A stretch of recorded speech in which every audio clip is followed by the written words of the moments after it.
I started my career as a software developer, and a lot of what I did early on was actually in the AI ML space.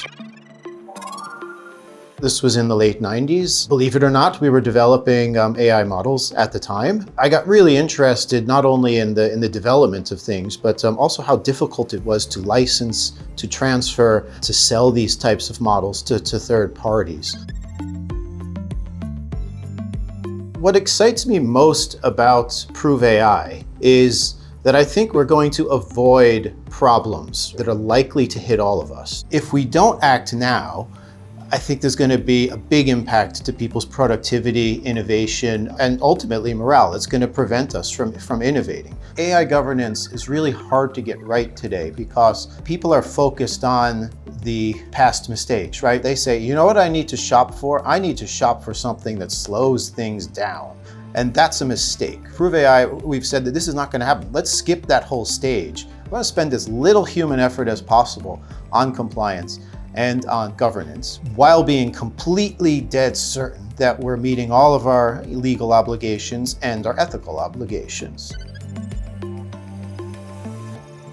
If my end goal is automation, how do I do that in such a way that I'm not managing additional people, I'm not managing additional software, and I'm not spending, loads of money simply fighting with myself, right? They should be thinking about, where do I store this compliance data?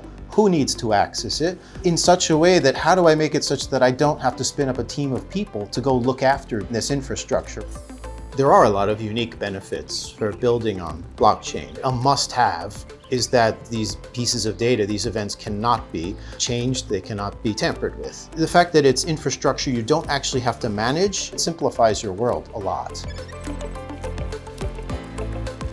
We're excited to be building on the Hedera blockchain, and there's a lot of benefits that come with it. You need very fast finality in your transactions, and Hedera gives us that. They give us low cost, right? This is a must-have, right? So the fees to use it are predictable and they're well understood.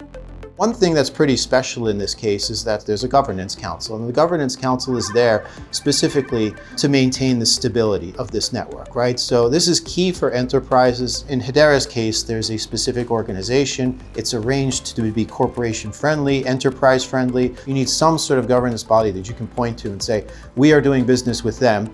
They do not control the data, but they are responsible for keeping this infrastructure running. That's really the sort of last and a very important ingredient into why we're so excited about working with Hedera.